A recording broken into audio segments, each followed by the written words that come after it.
Public schools are an obvious product of liberal ideology in which every person in a society should have equal access to all the benefits of that society. The idea that the government should provide for the educational needs of the taxpayer by providing them with a solid intellectual base from which to thrive and happily proceed through life as a valuable contributor to their wider communities. Right? Wrong.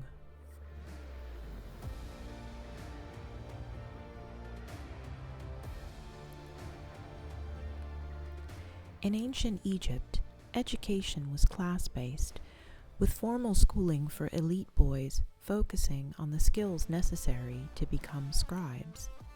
Classrooms were attached to temples and led to prestigious government or religious careers. Most other children received vocational training at home from their parents, with girls learning domestic skills and boys learning a trade. The goal was to prepare scribes for elite administrative roles, while everyone else took societal roles.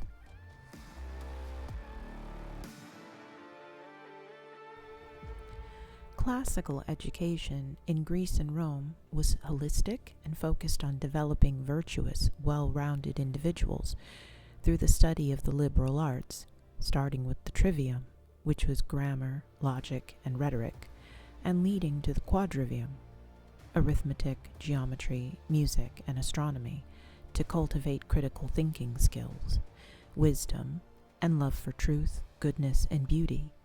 It emphasized deep learning through study of foundational texts, aiming for human flourishing rather than mere job skills, for the elite, that is. Anything beyond basic literacy was reserved for the wealthy elite. Most people were educated just enough to fulfill their societal roles, as anything extra was seen as unnecessary for most jobs. Grammar schools in the British colonies were for educating elite boys in Latin and Greek, preparing them for college and subsequent valuable positions in the church or government. Schools prepared them for leadership roles, including administration and practical skills. Other forms of colonial education were church-run schools, which focused on religious literacy, and private tutors, for those who could afford it. The classics were reserved for future rulers and merchants. So you see, if you're a normal, average person who's not a Rockefeller, Carnegie, or related to some monarch, school was never intended to make you smart or highly successful. It was designed to make you a good servant, a good worker, a good yes man. The people who created the public school systems didn't want millions of entrepreneurs, innovators, or deep thinkers.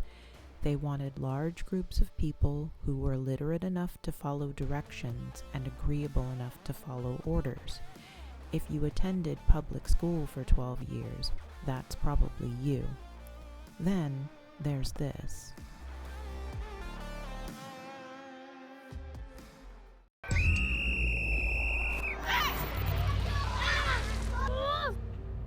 Tonight on Dispatches, we meet some of Britain's most challenging children. Nationally, we're seeing far more highly disruptive behaviour in younger children. Next tonight, to the image making headlines across the country, a 7-year-old boy arrested at school in Florida, taken away in handcuffs.